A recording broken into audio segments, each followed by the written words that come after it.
Alright, hello. I just want to talk about how our individual freedoms, our individual rights and freedoms seem to be being eroded in this country. What I mean is we're left with less and less individual freedoms, more and more. See, to me the problem is the government, whenever there is a problem, their solution is just to ban everything, and that's what I'm going to talk about.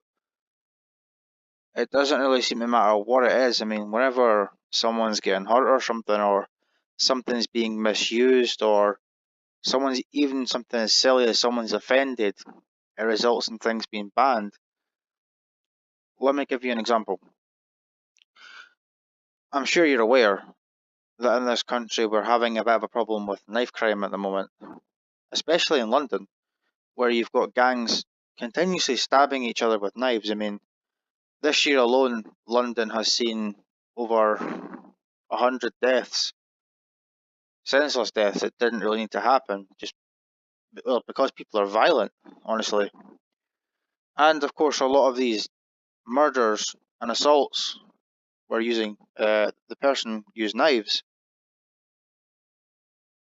Now, I don't think the kind of knife really matters. I mean, whether it's a kitchen knife or a military style knife or a pocket knife, I don't really see what difference that makes. At the end of the day, they're all just knives. I mean, I have heard certain I don't know, figures, if you like, that there is apparently a machete attack every 90 seconds in London. I mean, I'm not really sure if I could believe that. I mean, I've already done a video on that, but when you think about it, every 90 seconds someone's attacked with a machete just in London. I don't know. Anyway, back to my original point. That really isn't a reason to justify banning them, because although there may be a lot of people being stabbed and a lot of people doing the stabbing, there's even more people who are not stabbing each other with knives. But I don't want to talk just about knives. It's just everything in general. The government's solution is to ban it. Another thing, bicycles. There's now talks about licensing bicycles in the UK. People actually believe now that you should have to go and sit a test to ride a bicycle. They believe that you should have to have a number plate and insurance to ride a bicycle.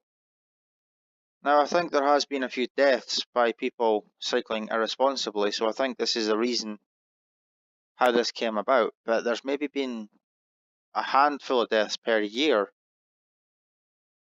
by people getting run over by bicycles. I mean, I'm willing to bet that more people die each year in the morning putting on their jeans, falling backwards and hitting their head of a cabinet.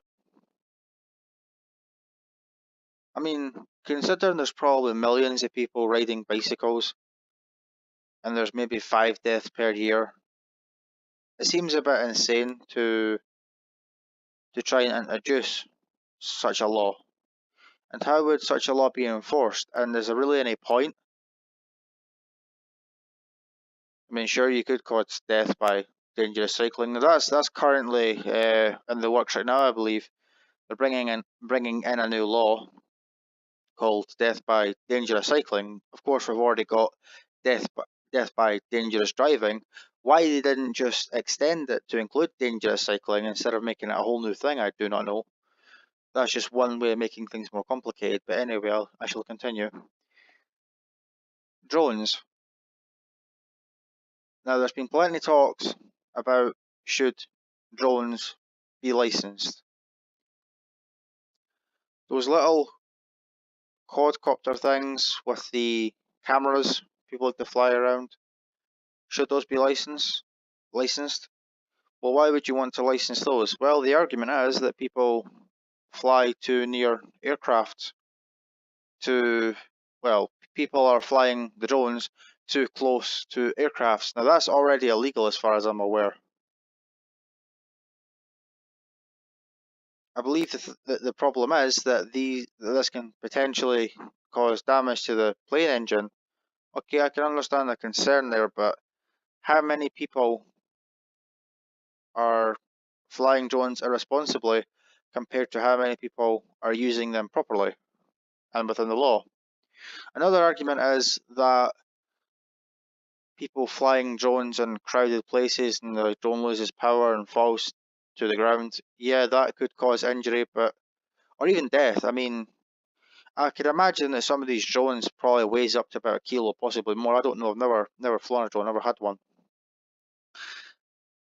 And I don't doubt that you probably could cause death with a drone. I mean, if you've got a drone, I don't know, a few hundred feet in the air and it's fallen, I don't doubt that that could kill someone. But how many times has this actually happened?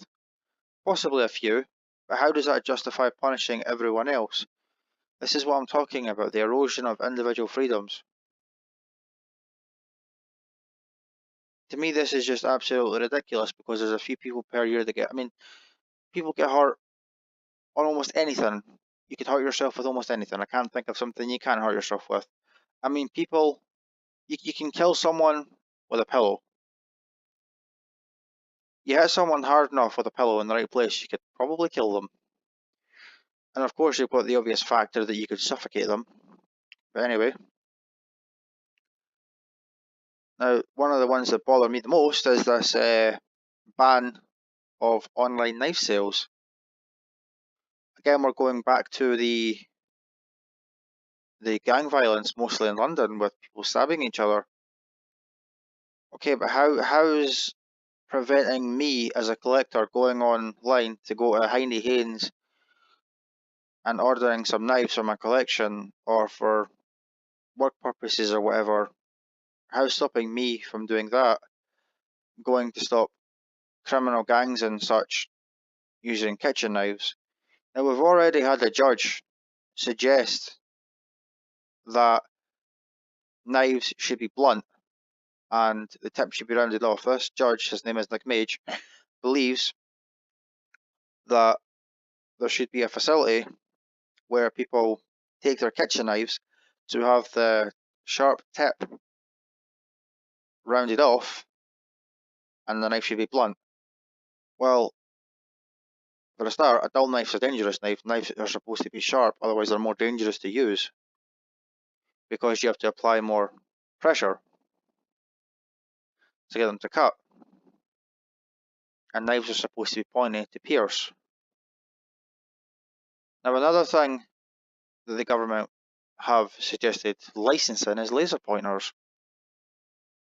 Again, because of aircraft. Now, the thing is, they try to suggest that people are pointing laser pointers in the air at aircraft and it's blinding the pilot. How that happens, I've no idea. How high up exactly are planes? Several thousand feet anyway. So how do you manage to precisely aim a laser pointer right at someone's eyes from that distance? I have no idea. Bearing in mind, the windshield of the plane is on the top. Like the glass is on the top, not the bottom. So how you're pointing that laser pointer through the windshield, I will not know. I would never know. And isn't that why there's two people flying the plane? A pilot and a co-pilot, in case something happens to one of them, the other one takes over control. Not only that, aren't flights automated nowadays anyway?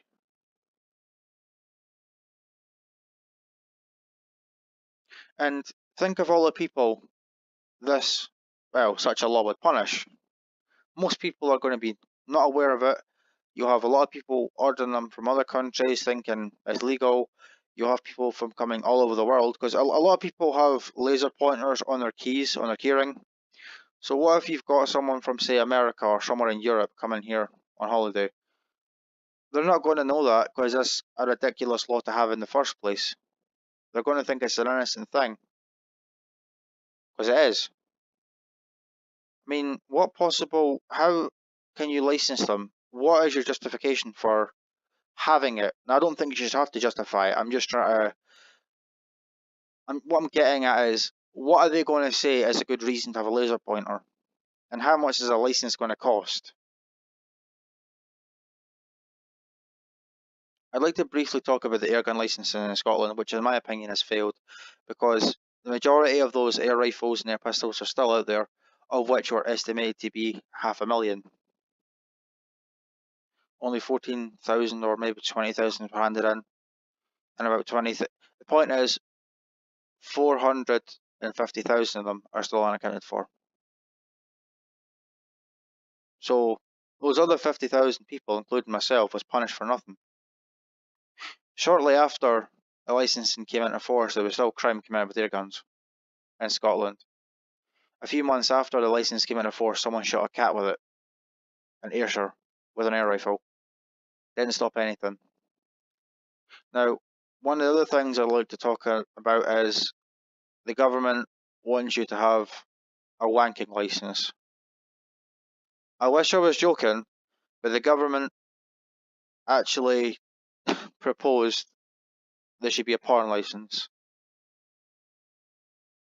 And I don't even know what to say to that. I mean, have the politicians never heard of a VPN? Now, that's not the point, though. It shouldn't be up to the government to decide what you can and can't view. Now, the idea behind that is to stop under 18s viewing such material. That's nothing to do with the government. That's up to the parents to have parental controls on the computer or whatever device. It shouldn't be up to the government. What they want you to do is go to the shop and buy such a license. They want you to pay for a license. I mean, this is absolutely ridiculous. They want you to show either a passport or a driving license to prove you're over 18 to buy essentially a wanking license.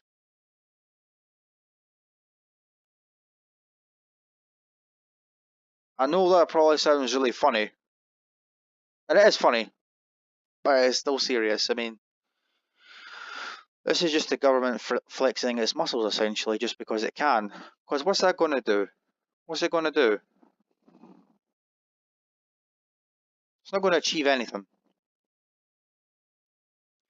And the other thing, of course, which is quite a hot topic at the moment, I suppose, is free speech.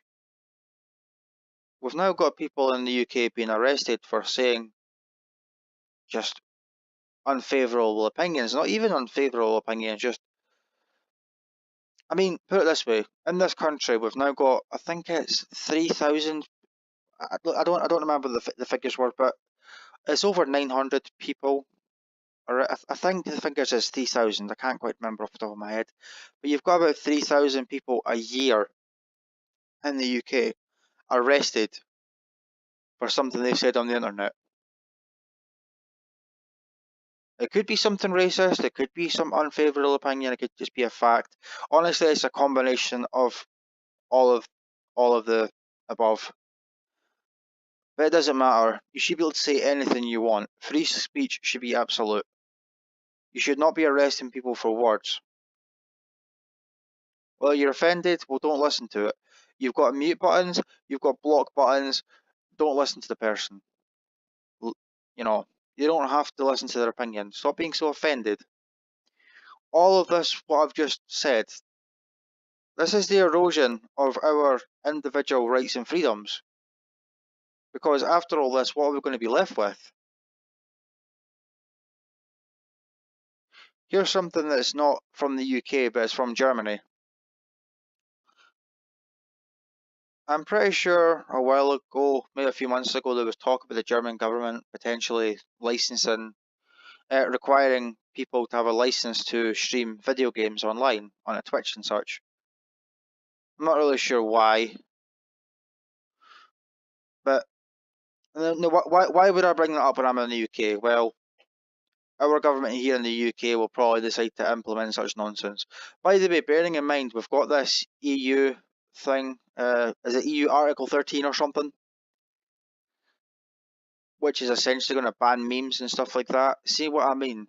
It's just the erosion of individual rights and freedoms, piece by piece. All of your rights and freedoms and everything you do now, it's not all going to be taken away overnight, just like that. Piece by piece. In fact, there's another thing I want to talk about. The alcohol tax and sugar tax. Again, this is just the government micromanaging individuals' behaviours. It's none of the government's business what you eat or drink. This is the government trying to change your behaviour, trying to take that control away from you. Micromanagement. By the way, I'm by no means an anarchist. I'm just seeing a bit of a problem here with the government trying to control every little aspect of people's lives. I mean, at the end of all this, what we're going to be left with? In my view, this is already a dull, boring country as it is. We've already got very limited freedoms and stuff. There's not that much for us to do, I feel, honestly. We're going to be left with nothing. Granted, it could be worse. I mean, at least we're not getting our head chopped off like what would happen in certain other countries. We're not being stoned or anything or executed.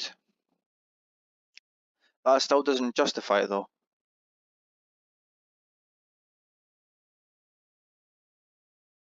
To me, this is problematic that our rights and freedoms are being eroded like this.